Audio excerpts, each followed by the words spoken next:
যেভাবে মামলা করতে আমরা সে মামলা করতে চাই না। যদি মামলা হয়ে থাকে আমি আপনাদেরকে কথা হচ্ছে সমস্ত মামলা তুলে নেওয়া হবে। যত মামলা আছে আমাদের বিরুদ্ধে আমরা সমস্ত মামলাগুলো তুলে নেব। আমরা প্রতিহিংসায় বিশ্বাস করব না, আমরা প্রতিশোধ দিব না, আমরা ভালোবাসা এবং প্রেমের মধ্য দিয়ে রাজনীতি করতে চাই। 15টা বছর তো আমাদের কাছে খুব খারাপ। ফ্যাসিস্ট বাহিনী, ফ্যাসিস্ট সরকার, তারা আমাদেরকে খুব বেশি মিটিং মিছিল করতে দেয়নি, তাই না? আপনাদের কাছে আসতেও দেয়নি। আর উল্টা আরো মামলা মকদ্দমা করে এমন একটা অবস্থা তৈরি করছে যে আমাদের যারা কাজ করে বিএনপির তারা ভয় পায়, ঠিক মতো কাজ করতে পারেনি।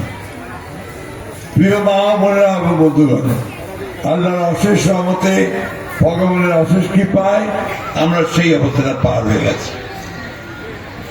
আমি প্রথমেই আপনাদের মনে আছে 5ই আগস্ট যখন আমরা মুক্ত হলাম, তখন আমাদের ম্যাডাম মানে খালেদা জিয়া তিনি একটা বিবৃতি দিয়েছিলেন, স্টেটমেন্ট দিয়েছিলেন, কথা বলছিলেন।